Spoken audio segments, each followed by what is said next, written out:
Thank you, President, for giving an overview of the power sector and your views on possible mix, which is best for the country between renewables and conventional power.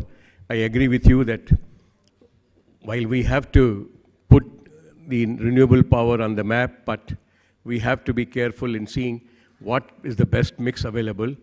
And also, the excess power, we must try to discharge the 40,000 around megawatt of diesel generation going on in the country, in the industry, in the residential houses, and everywhere. So the first priority is how to replace this diesel generating capacity into the main capacity. Thank you very much.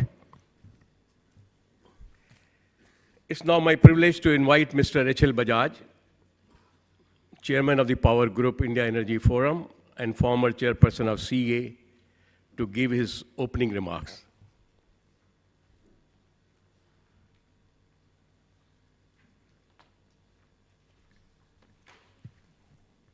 Good morning, gentlemen and ladies. Mr. Amitabh Kant, Mr. S.T. Dubey, Dr. Deepak Sharma, my friend Mr. Bhambani, Mr. Rao, Mr. Amarjit Singh, and I can recognize our former president, Mr. Bami, Mr. Prasher, Mr. K.L. Chugh, Mr. Tripathi, Dr. Prasad, and many more friends who have contributed a lot to the infrastructure sector. At the outset, I should like to thank my colleagues on the steering committee who have helped organize today's conference, and undoubtedly Mr. Bhambani has put in all his might to make this event successful. I'm very grateful to him. I'm also very thankful to Mr. Subhash Sethi, Mr. Ailavadi, Mr. Mahajan, and many more who have been instrumental and who have spent a lot of time and energy in organizing this conference.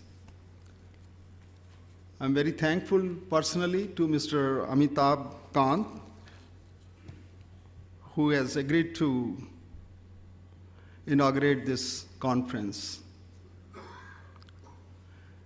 Well, ladies and gentlemen, as far as today's topic is concerned, the changing role of power sector in achieving higher GDP growth. All of us recognize the role of power sector, the role of electricity in our lives. Electricity and education, even 100 years ago, was recognized are the two elements which can take the nation forward in accelerated way. Today, I often hear that there is surplus power, and therefore I will begin with this. Though we have crossed 300,000 megawatt figures, and we can claim that we have done a lot, yes, this is a very good achievement.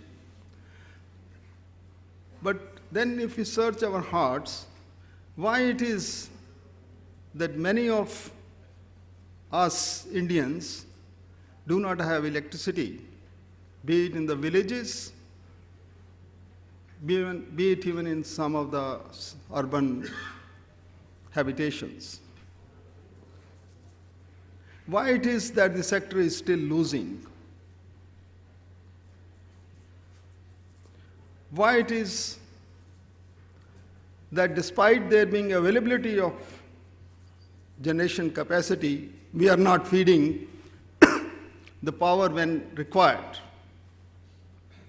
And what is our role of the power sector in this kind of scenario? The state answer to this is that we are feeling shy of having rational tariffs. I was trying to compare the tariffs for industry and household use amongst the developed nations.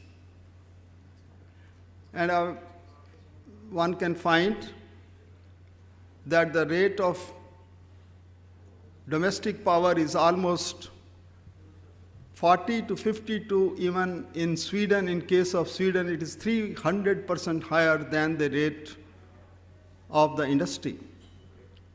Now, if we have to achieve higher GDP growth, and I have no doubt in mind that we are well on its way, then is it that we bleed our industry by giving them irrational tariffs, higher tariffs, and make them use the less efficient diesel guzzling power? Obviously, this is not a wise thing to do. If we do not provide electricity at reasonable rates to our industry, we are making it less competitive in this global world, and therefore industry, including the power generation infrastructure, is not being used to the full capacity. So this is a vicious circle. We have to come out of it. And how do we come out of it? In our society, where unfortunately there is inequitable distribution of wealth, opportunities. So we do have to aim for the inclusive growth, but we must do it in a manner that we let our power industry run in a business-like manner. I am not against subsidies, but as long as the subsidies will continue, and we may like to depend upon the open access, we may like to depend upon the segregation of content and carriage, this is not going to help, because state utilities who are required and who are expected to supply power at 1/3 the rate of what it costs them. If you see the gap between the cost to supply and the tariff realized, there is a wide gap. And I have been seeing this from the 90s for the last 20, 25 years. The gap is there, and it is nowhere narrowing. If you sell 600 billion units of electricity, you lose almost the same amount of rupees all over the country. So how this has to be plugged, and the moment it is plugged, the industry will not need to have standby power generation capacities. And if they get all the power that they need, they'll be willing to pay for it. There will be no thefts at 66 kilovolts and 33 kilovolts. There are industries who are using step-down transformers to run their industry. These are the facts. There are areas within Delhi where you cannot stop power theft. There are areas within Delhi where the electricity utility people can enter, but they are not sure whether they can come out of those areas or not. These are the stark facts and realities of life. We must face them head on. Otherwise, whatever policies we might evolve, whatever rules we might make, that will be only consoling ourselves and deceiving ourselves. So there are sections of our society who need to be supplied electricity at lower tariffs. we must see that they get something like akin to the direct benefit transfer scheme what we have in the gas sector or elsewhere. We must introduce that, and we let our electricity industry run absolutely in business-like manner. Let our regulators determine tariffs according to the cost of supply. If you are supplying HT industry and you are not using transformations from, say, you are supplying at 66 kV and still you are charging them twice the domestic rate. You are charging your commercial where there is a concentrated load, you are charging them much more. So unless we ask for the cost to supply, that kind of arrangement is not there. There will be inefficiencies, there will be theft, all this will be there. So I think the changing role, if we are to increase our GDP growth, is this one item. If one can take up, this can solve many of our problems. Today, you are shutting down your supercritical stations which are efficient, 38, 39% efficiency, and you are running your non-reheat stations with 30% efficiency only because the state feels that it is their sunk cost and they are emotionally attached to the stations and therefore they must run. And you are, in the process, you are using more coal, you are causing more pollution.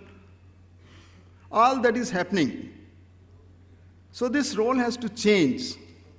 If we must run our best of stations, most efficient stations, and then of course there are other plethora of things that we have to think, what do we do with the long-term PPAs? Now that our exchanges are there, trading corporations are there, they can play their role, there can be short-term requirement of power and that can be met through the exchanges and through the traders. So the role is now changing. It's not only generation, transmission, distribution. We are happy that now we have a good generation capacity. We can also be proud of having a very robust transmission system. One nation, one grid is one of the sessions that we have kept. And the inter-regional transfer capabilities are increasing, and I think we'll have the Power Grid Chairman in the afternoon session. He'll share with you the progress and where we want to reach when any kilowatt hour of energy can be transferred from one end to the other end of the country. Now also in this process, our role will not be only to supply power,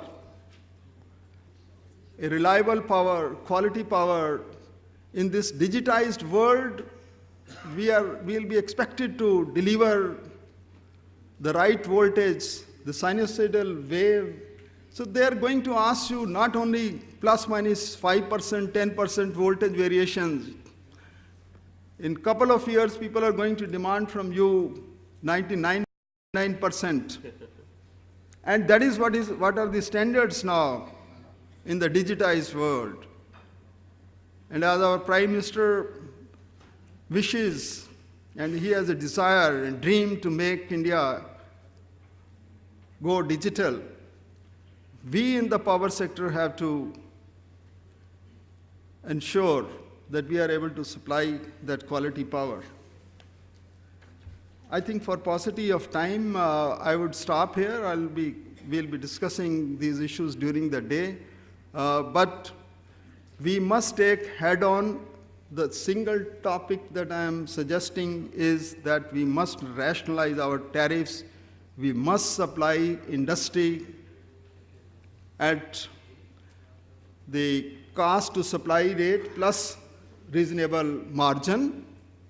And we must subsidize our less fortunate section of society through direct subsidies.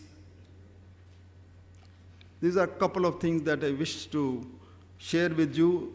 I would again like to thank all my colleagues who have helped me, and I must recognize the President of the India Energy Forum, who has been guiding us in the power group also, and the topics that we've chosen, the sessions we have kept, and the speakers we have invited. Much care and advice has gone into this. I'm sure you will enjoy interaction with various speakers and other distinguished, and I'm very happy that, every person that I'm seeing, I wish to name because they are experts in their own reckoning. Thank you very much.